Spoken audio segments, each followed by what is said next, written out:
प्रणवे रममाणाः प्रियदर्शकाः सादरम् अभिवादनम्। अहं नीतीश भारद्वाजः प्रस्तौमि शुभाशंसनं सर्वेषां सुहृदां प्रज्ञावतां दर्शकानां कृते। प्रियदर्शकाः, अहं च दीप्तिः प्रणतिपुरस्सरं वार्तावल्याः प्रस्तुतिकर्तव्यम् अनुष्ठातुम् उपस्थितास्मि। दर्शकाः, वार्तावल्याः निर्माणं सम्पादकानां प्रसारकाणां च पारस्परिकसाहाय्येन एव सम्भवति। अस्माकं तु कर्तव्यं हि एतत्। मन्ये अहं यत् एतस्मिन् सुकर्मणि वयं सौभाग्येन संवृत्ताः। दीप्ते, प्रामाणिकतया स्वकर्तव्यपालनेन एव कश्चिदपि जनः ऐश्वर्यं सौख्यं वा अधिगच्छति। एतमेव भावं विवृणोति अस्माकम् अद्यतनं सुभाषितम्। अनित्यानि शरीराणि विभवो नैव शाश्वतः नित्यं सन्निहितो मृत्युः कर्तव्यो धर्मसंग्रहः।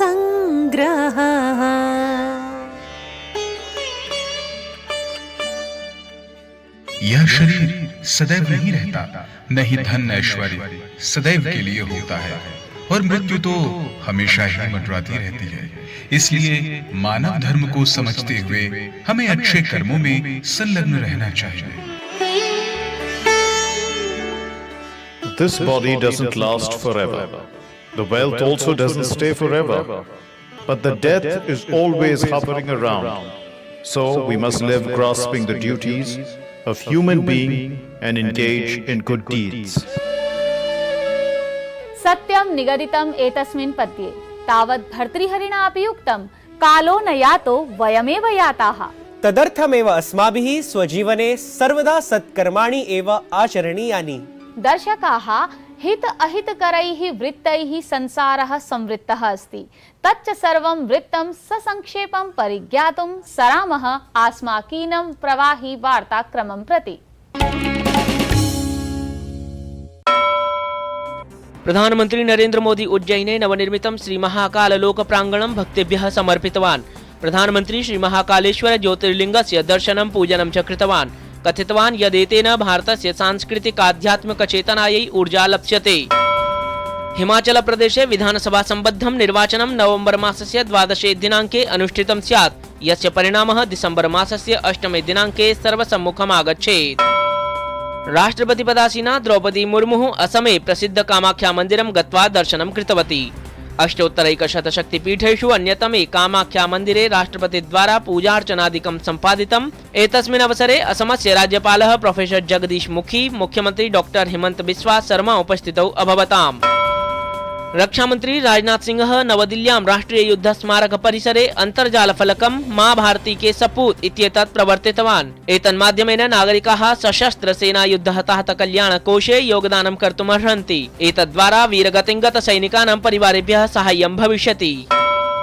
17 प्रवासी भारतीय दिवस सम्मेलनं मध्यप्रदेश प्रशासन सहयोगेन आगामि वर्षस्य जनवरी मासस्य 8 दिनात् 10 दिवसपर्यन्तम् इन्दौरे आयोजयिष्यते। विदेशमन्त्री डॉक्टर एस जयशंकरः, मध्यप्रदेशस्य मुख्यमंत्री शिवराज सिंह चौहानश्च एतत् सम्मेलनसम्बद्धम् अन्तर्जालफलकं प्रवर्तितवन्तौ। कर्णाटके हिजाब प्रकरणे उच्च न्यायालयस्य निर्णयं विरुध्य विहितासु याचिकासु अधुना उच्चतम न्यायालयस्य उच्चपीठद्वारा वादश्रवणं करिष्यते।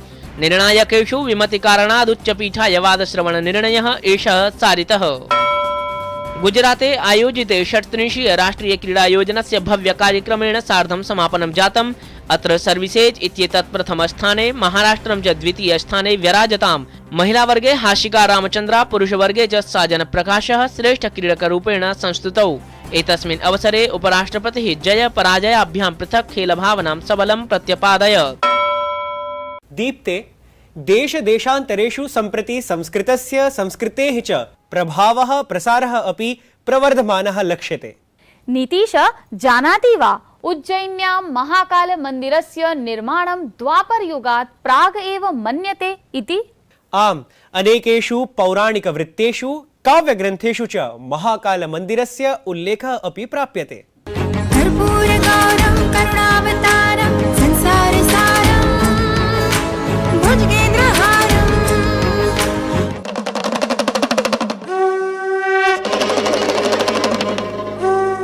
उज्जैन नगरी सहस्रेभ्यः वर्षेभ्यः अखंड भारतस्य सुविस्तृत समृद्धेः अनंत ज्ञानस्य अतुल्य सम्मानस्य अद्वितीय सभ्यतायाः अनवरत साहित्यस्य च करोति नेतृत्वम् अस्यां धरायां सुसभ्य समाज निर्माणाय। सुरम्याः क्षिप्रा नद्याः रमणीये तटे अस्याः महाकालनगर्याः वास्तुशिल्पं कलावैभवं सर्वतोमुख सौन्दर्यं च आसीत् कीदृशं भव्यं नव्यं दिव्यं च। एतेषां वास्तविकं सुखदं निदर्शनं संस्कृत महाकवेः कालिदासस्य मेघदूतम् इति प्रसिद्धे गीतकाव्ये सर्वथा दृश्यते। किंच महाकवि बाणभट्ट सदृशानां कवीनां काव्येषु उज्जैन नगर्याः अद्वितीयं संस्कृतेः परम्पराणां च चित्रणं सर्वेषाम् अनुरञ्जयति चित्तं सानन्दम्। सद्य एव प्रधानमन्त्री नरेंद्र मोदी उज्जैनस्य दक्षिणमुख ज्योतिर्लिङ्गस्य राजाधिराजस्य कालाधिराजस्य श्री महाकाल लोकस्य तीर्थ संस्कृति चेतनां संवर्धयितुं कृतवान् भव्यं लोकार्पणम्।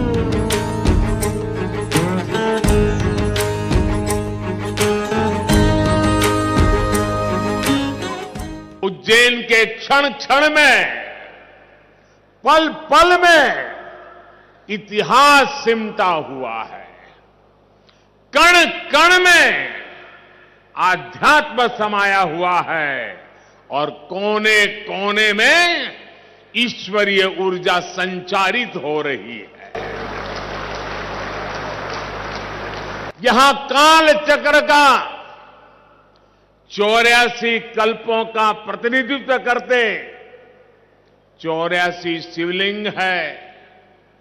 यहां 4 महावीर है, 6 विनायक है, 8 भैरव है, 8 मातृकाएं हैं, 9 ग्रह है, 10 विष्णु है, 11 रुद्र है, 12 आदित्य है, 24 देवियां है और 88 तीर्थ है।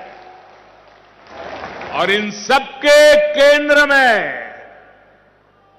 राजाधिराज कालाधिराज महाकाल विराजमान है। महाकालस्य इयमेव पूतात्मिकायाः धरणीतः विक्रम संवद रूपेण भारतीय काल गणनायाः एकः नवीनः अध्यायः जातः आरम्भः। अतः सर्वदैव तीर्थ सान्निध्येन पवित्रितः गुरुकुल मठादि संगमेन आदृतः महात्म चरणैः पावनीभूतः गणमान्य जन घोषैः गुंजितः श्रद्धालुभिः पूजितः ज्ञान विज्ञान प्रज्ञान राशिना च खचितः श्री महाकाल लोकः वस्तुतः लोकार्पण समये सांस्कृतिक वैभवस्य अतिभव्य राजधानीत्वेन शोभ्यते स्म। भारत का शोषण भी हुआ, आजादी भी गई। इल्तुतमिश जैसे आक्रमणकारियों ने उज्जैन की ऊर्जा को भी नष्ट करने के प्रयास किए, लेकिन हमारे ऋषियों ने कहा है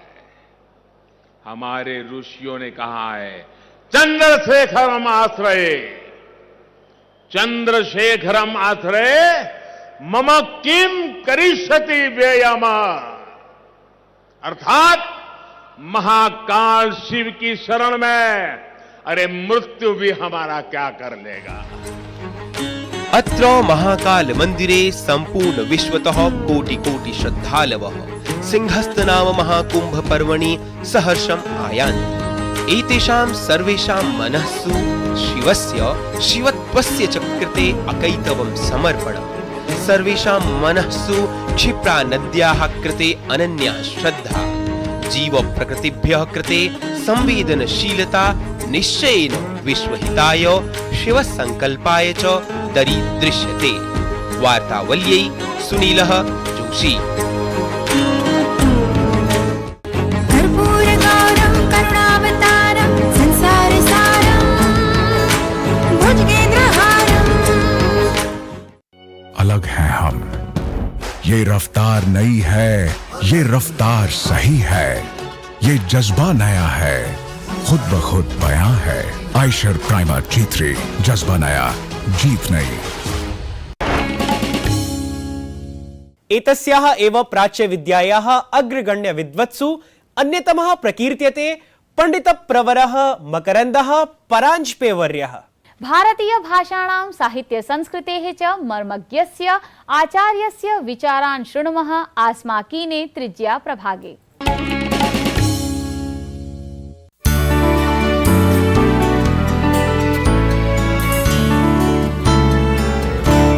आङ्ग्लभाषा प्रवीणाय अथ भारतीय संस्कृति समुन्नायकाय अत्र भवते प्रोफेसर मकरन्द पराञ्जपेवर्याय नमोस्तु।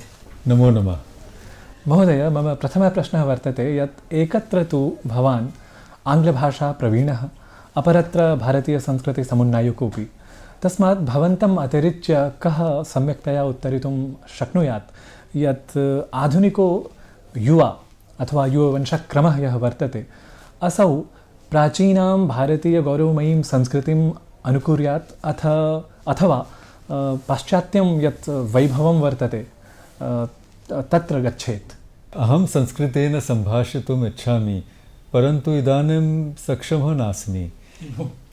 तो शायद किसी दिन ये हमारा वार्तालाप जो है संस्कृत में भी हो पाएगा, ऐसी मेरी इच्छा है। तो सवाल तो आपका बहुत सटीक है। आजकल का जो संदर्भ है उसमें आकर्षण हमेशा पश्चिम की तरफ होता है, लेकिन इसमें हमको ये याद रखना है कि जो संस्कृति है और संस्कार जो होते हैं वो बहुत गहरे होते हैं, तो हमें पता नहीं चलता कि भीतर क्या है। तो इसलिए मैं ये कहूँगा कि ज़्यादा चिंता की आवश्यकता नहीं है कि जब भारतीय जो हमारी संस्कृति है या हमारी सभ्यता है दोबारा विकसित होगी, तब ये सब सवालों का जवाब अपने आप आपको समाज में दिखेगा। अभी फ़िलहाल कुछ देर के लिए हमें लगेगा कि हम उस तरफ जा रहे हैं, लेकिन इस हमारी जो सभ्यता है और विचार है उसमें इतनी शक्ति है कि दुनिया यहाँ झुकेगी, इस तरफ उसका दुनिया का रुझान होगा, क्योंकि हमारे पास वो चीज़ें हैं जिसको दुनिया की तलाश है। डीकोलोनाइजेशन ऑफ इंडियन माइंड इति इदं वर्तते भवदीयं तत्र विशिष्टं प्रशंसनीयं कार्यं। साधारणी मम इयं जिज्ञासा यत् वस्तुतः केन माध्यमेन सम्भवति तावत् तत्र औपनिवेशिकविरहिभावः यः वर्तते तस्य पूर्तिः कथं संभवेत्? सबसे अच्छा तरीका यही है कि अपने आप को आत्मबोध होना चाहिए।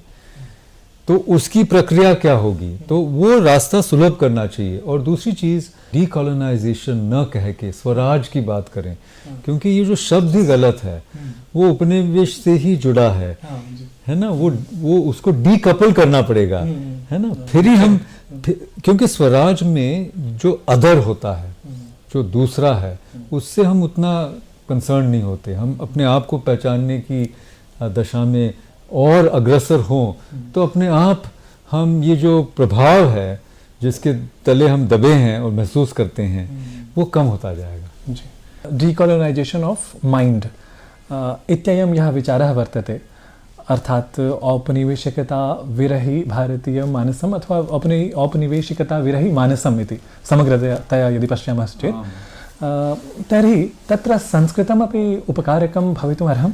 अवश्य होगा, संस्कृत का तो उसमें बहुत बड़ा योगदान होगा, क्योंकि अगर हम आत्मबोध की दिशा में जाएंगे और स्व की खोज में जाएंगे, अपने आप को पहचानने की कोशिश करेंगे, तो इतने सारे जो ग्रंथ हैं उनमें क्या लिखा है वो तो कम से कम हमें जानना पड़ेगा। और जो संस्कृत है उसका निचोड़ हर हिंदुस्तानी भाषा में है। ऐसी कोई भाषा ही नहीं है जिसमें संस्कृत का प्रभाव न हो, उसके शब्द न हो या उसके विचार न हो। मोनोलिंग्वलिज्म की तरफ न जाएं। हम बहुभाषी तो है ही, तो बहुवचन के पक्ष में मैं हूँ, तो उसमें संस्कृत के साथ साथ हम अंग्रेजी को भी लाना चाहिए या आगे ले जाना चाहिए, क्योंकि हमको लगता है कि अंग्रेजी हटा के हमारा विकास होगा, प्रगति होगी, ये नहीं हो सकता। इंडिक स्टडीज भवति, इंडोलॉजी इति भवति, एतेषां शब्दानां वस्तुतः यदा प्रयोगं वयं कुर्मः तदानीम् औपनिवेशिकता एव अस्माकं तत्र ध्येयं भवति इति प्रतिभाति। बिल्कुल सही कह रहे हैं, मगर ऐसा है कि अभी तो हमको ये देखना है कि हमारे बारे में उन लोगों ने क्या लिखा और सोचा है। तो इंडोलॉजी अगर आपको पसंद नहीं है तो दूसरी परिभाषा का आपको आविष्कार करना पड़ेगा, और वो ज़रूरी भी है। जैसे सुक्तनकर ने महाभारत की क्रिटिकल एडिशन निकाली, उसके बाद उस तरह का काम ही नहीं हुआ है, बहुत कम काम हो रहा है। और ये मतलब अचरज की बात है कि वहाँ लोग बहुत अच्छा काम करते हैं जो हम यहाँ कर नहीं पाते। तो हमें वो गैप कम करनी है। जैसे मैं एक किताब पढ़ रहा था, किस ऑफ द योगिनी, बहुत कंट्रोवर्शियल बुक है।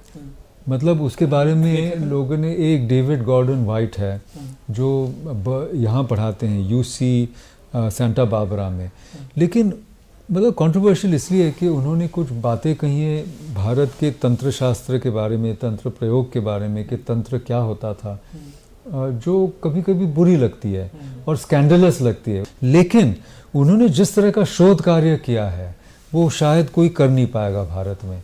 तो इसलिए मैं कह रहा हूँ कि बहुत बड़ा गैप है, कॉम्पिटेंस डेफिसिट कहता हूँ मैं अंग्रेज़ी में। तो हम इसको ज़्यादा आइडियोलॉजाइज न करें।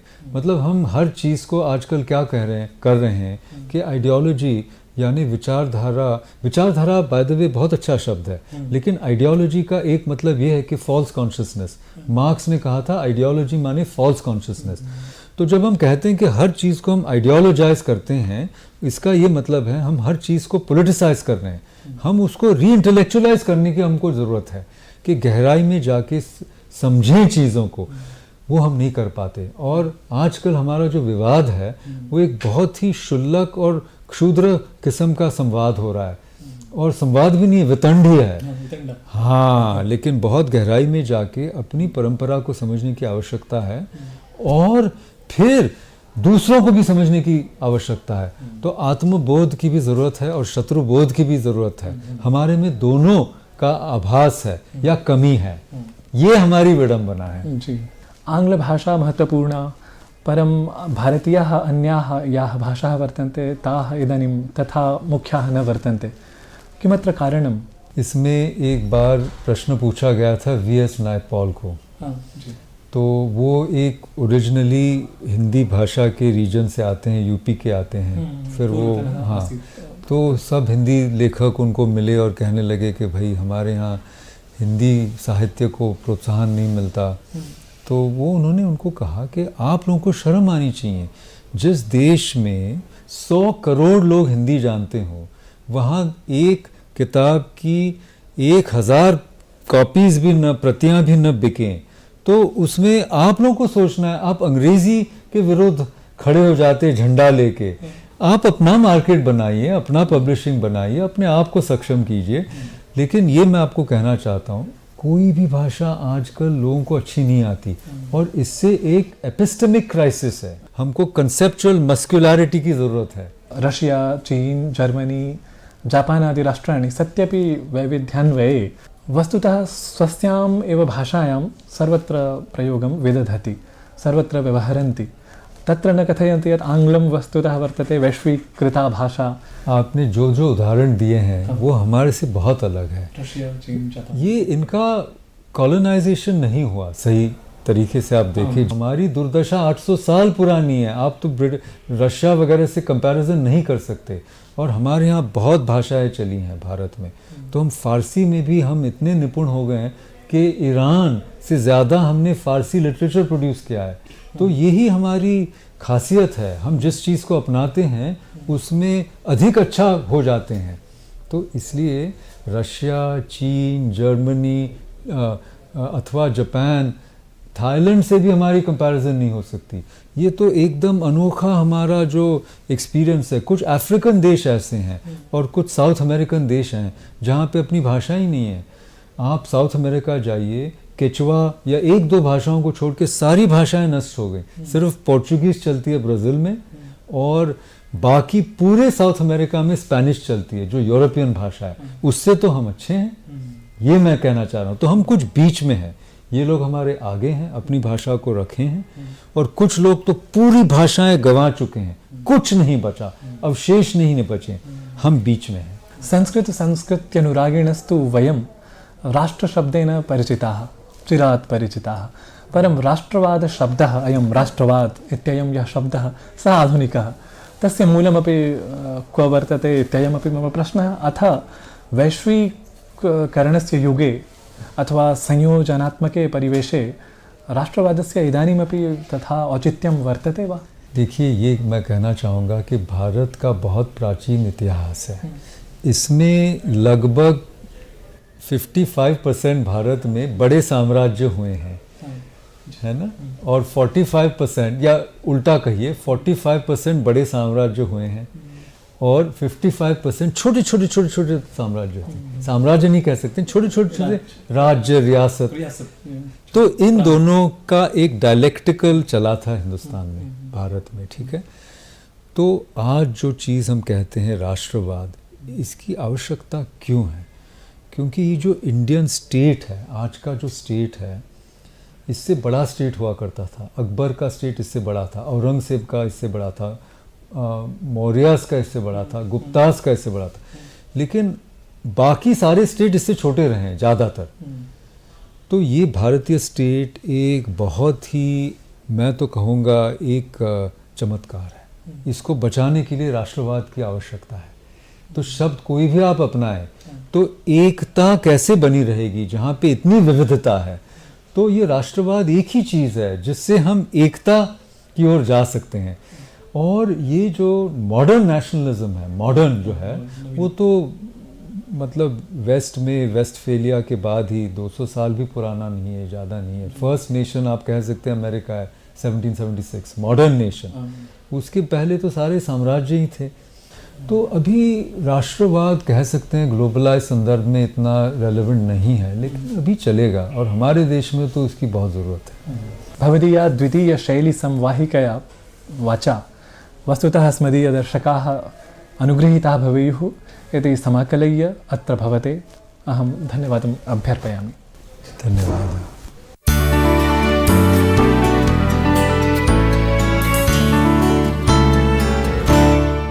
अलग हैं हम, ये रफ्तार नई है, ये रफ्तार सही है, ये जज्बा नया है, खुद ब खुद बयां है। आयशर प्राइमर G3, जज्बा नया, जीत नई। सम्यक् दीप्ते, यः करोति स्पर्धा गीतस्य उत्तमानुवादं सः एव अधिगच्छति स्पर्धाजयम्। आम्, अद्य तु पुनः स्पर्धायाः निर्णयघोषणादिवसः अस्ति। नीतीश, शीघ्रं सूचयतु कः अस्ति अद्यतनः विजेता? जादूगर सैया इत्येतस्य गीतस्य अनुवादकेषु विजेता अस्ति चितः सपरिष्कारं परं गुरुग्राम वास्तव्यः डॉक्टर CR नागपाल वर्यः। स्वीयं मधुरकण्ठेन अनूदितं गीतं गायति अद्य पुणे वास्तव्या यशश्री जोशी।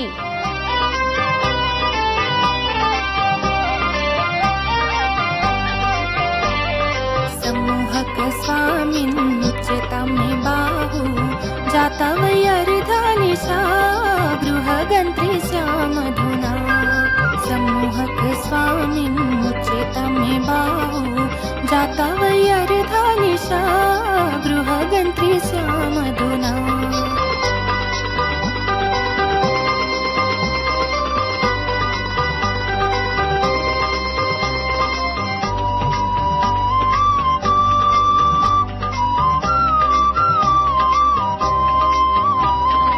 अनुज्ञया भोरसिका मदीय हृदयस्था। अनुज्ञया भोरसिका मदीय हृदयस्था ग्रामो मदीयो बहुदूरे वै। तव नगर्यां शक्तां स्थातुं प्रणयो मदीयो विवशो वै। तव नगर्यां शक्तां स्थातुं प्रणयो मदीयो विवशो वै। शृङ्खला बद्धो मे करः गृहगन्त्री स्यामधुना। सम्मोहक स्वामिन्नुच्यतां मे बाहु जाता वैर्धानिशा गृहगन्त्री स्यामधुना। वर्धापनानि गीतानुवादादि संपृक्तेभ्यः सर्वेभ्यः सम्प्रति च प्रस्तूयते नूतन स्पर्धागीतम्। अब तेरे बिन जी लेंगे हम, जहर जिंदगी का पी लेंगे हम। क्या हुआ जो एक दिल टूट गया, क्या हुआ जो एक दिल टूट गया। गीतमेतद् गेयतानुकूलमौलिकशब्दैः अनूद्य भवद्भिः एतस्य एव मासस्य 24 दिनाङ्कं यावत् अस्मभ्यं प्रेषणीयम्। सोत्कण्ठं प्रतीक्षामहे वयं स्पर्धा प्रविष्टि निमित्तम्। सममेव च नित्यवद् उत्कण्ठिताः वयं भवतां समेषां प्रतिस्पन्दनार्थमपि। प्रियदर्शकाः, भवतां स्नेहधारा सिञ्चेदस्मान् वार्तावलीयान् अविरतम्। साम्प्रतं च आगतास्ति यथाक्रमं वार्तावल्याः अस्य अङ्कस्य समापनावधिः। पुनर्मिलामः अग्रिमे सप्ताहे नूतनाङ्केन सह। सर्वं साधु स्यात् इति आकाङ्क्ष्य नमः सर्वेभ्यः। नत नत नयनः सख्यो द्रष्टाय सकलः, नत नत नयन सख्यो द्रष्टार सकलः, वक्षन्ति वक्रवचस्ते नाम्नः। एवं भूते रुन्धिमान् निर्दया गृहाण सायन्तन वचश्वः। एवं भूते रुन्धिमान् निर्दया गृहाण सायन्तन वचश्वः।